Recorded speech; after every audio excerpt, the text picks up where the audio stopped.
So have you ever been arguing with someone and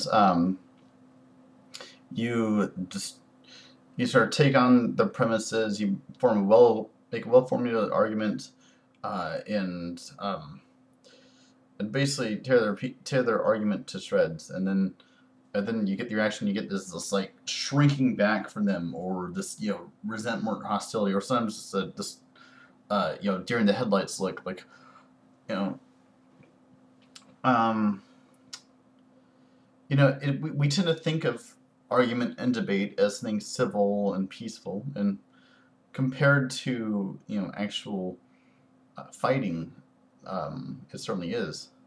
But I'd like to suggest that there is a certain kind of violent component to reason. Not necessarily physical violence, though it can be used to encourage physical violence, since the Age of Enlightenment ended up coming with imperialism, as we know today. But it's in a sense, we kind of tend to put it off on the person feeling hurt, and say that they're too sensitive, and they shouldn't be so attached to their beliefs that that they feel hurt by having their argument taken down. Um, and all stuff. But the fact is, we do tend to identify ourselves by our beliefs, because we come to them in a way that they form our identity, and so having that belief attacked uh, is in a sense an attack on who we are. And a lot of debate forums will say no personal attacks, but I think for a lot of people, an attack on their premises is an attack on the person. Um, but I think that argument, you know, when we talk about debate and argument, and reason, we use these like war metaphors. We say that someone beat the other person in an argument, or they destroyed that person's argument, or they crushed them, or all these different very violent metaphors. And because um, in a sense, that because argument is the alternative to physical violence, reason that's not violent, but instead it's kind of a more mental violence that is more acceptable. And by saying that reason is violent, I'm not saying that it's wrong. I mean, some violence is necessary. There's some beliefs that are harmful to society and uh, need to be destroyed. But I think we would do well to remember that that argument debate is not so benign as we often think. That that there is a sense of personal identity involved in our positions, um,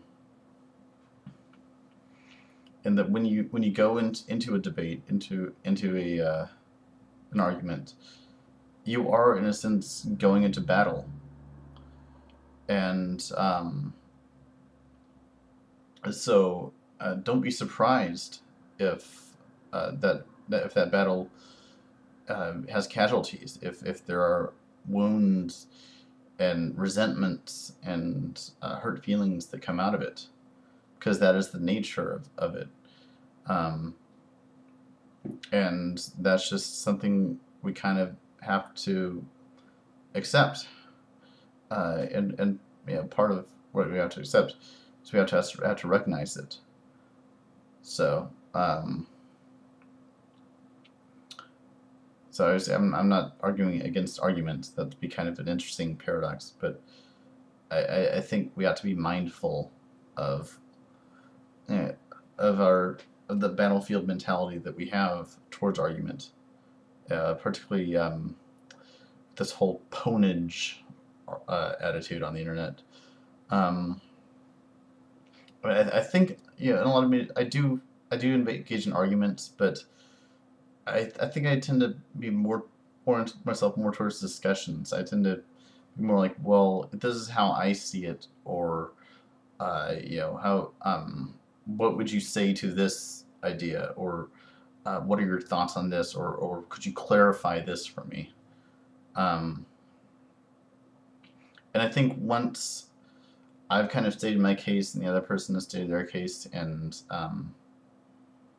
we kind of have an understanding of each other's positions, I kind of like to leave it there, because anything that goes beyond that, where I try to convert them over to my views and they convert me over to their views, that can be, I feel like I'm in a boxing ring and just exhausting one another, um, with round after round of assaults, and it can get very ugly.